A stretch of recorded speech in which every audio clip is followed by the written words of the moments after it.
हज़रत उमर फ़ारूक रज़ी अल्लाह तआला अन्हा ने कभी किसी ख्वाहिश का इजहार नहीं फरमाया।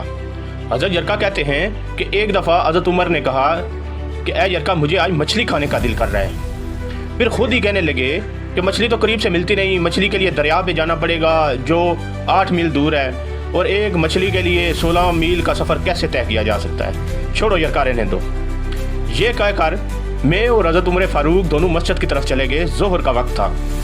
मैंने उनकी इमामत में नमाज़ पढ़ी। यरका कहते हैं कि जैसे ही फ़र्ज़ पढ़ के फ़ारिग हुए तो मैंने देखा कि कुछ मेहमान आए हुए हैं हज़रत उमर फ़ारूक से मिलने के लिए। तो मैंने सोचा कि ये तो असर तक इधर ही रहेंगे। मैं जल्दी से घर गया और घोड़े को तैयार किया और जल्दी से निकल गया दरिया के ऊपर मछली खरीदने। मछली का टोकरा एक ख़रीदा और जल्दी से वापस आ गया।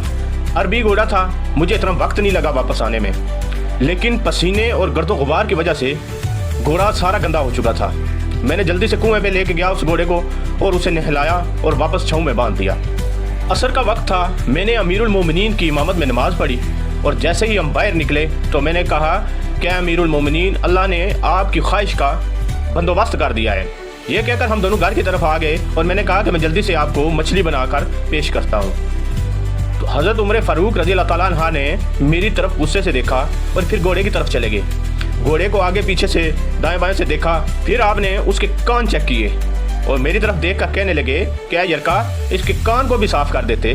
फिर हज़रत उमर फ़ारूक कहने लगे कि ए मेरे वफ़ादार ग़ुलाम यरका, तूने मेरी ख्वाहिश के लिए 16 मील का सफ़र तय किया।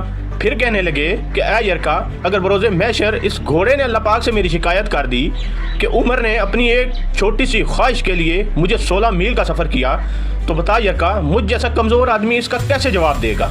यरका कहते हैं कि मेरी चीखें निकल गई और फिर उमर कहते हैं कि ए यरका, रोना छोड़, हमारी ख्वाहिश का क्या है, ये तमाम मछली उठा और मदीने के तमाम गुरबा में तकसीम कर दे। एक भी मछली उमर फ़ारूक ने अपने लिए नहीं रखी।